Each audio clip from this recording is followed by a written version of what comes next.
out the fucking dungeons of rap where fake niggas don't make it back. He had just written it, and I remember Showbiz from DITC was there, and we were just like, man, I can't wait to hear what he does to this beat, because it was my second time. Represent was the first record I did, but New York State of Mind, I was just really, we found that sample together. Nas was just like, let's just thumb through records, and if we feel a vibe, you know, most artists I work with, they'll just let me do my thing. He was like, you know, can we just play records and just find stuff? He said that's how, you know, Large used to do it. I was like, cool. So when we heard that piano sample,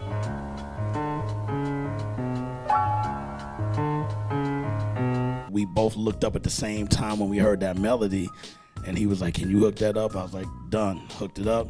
And then when he goes in the booth, he goes in there with like, he brought like 20 people with him, and they're all in the booth with him. And I'm like, yo, y'all gotta be quiet. You can't be talking. And then they're going, yo, Thun, pass that, Thun.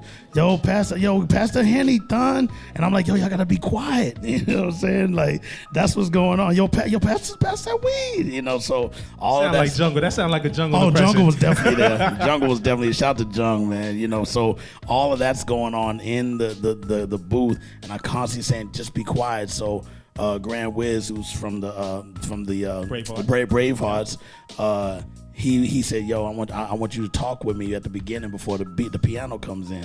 And so they're standing there kind of just freestyling it.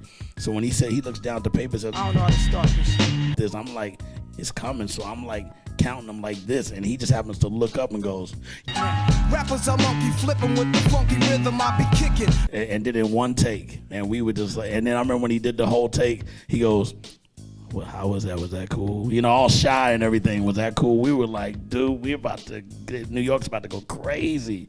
And that was it's still to this day one of the biggest records of both of our careers. I wanted it to feel real to the listener. I wanted them to take the journey with me step by step, every step of the way. And with a song about where I'm from, the New York State of Mind, it was like, you better nail this one. You get it all out on the song, and it's the first song on your record. And I kind of knew that just off the track when I was listening to the music.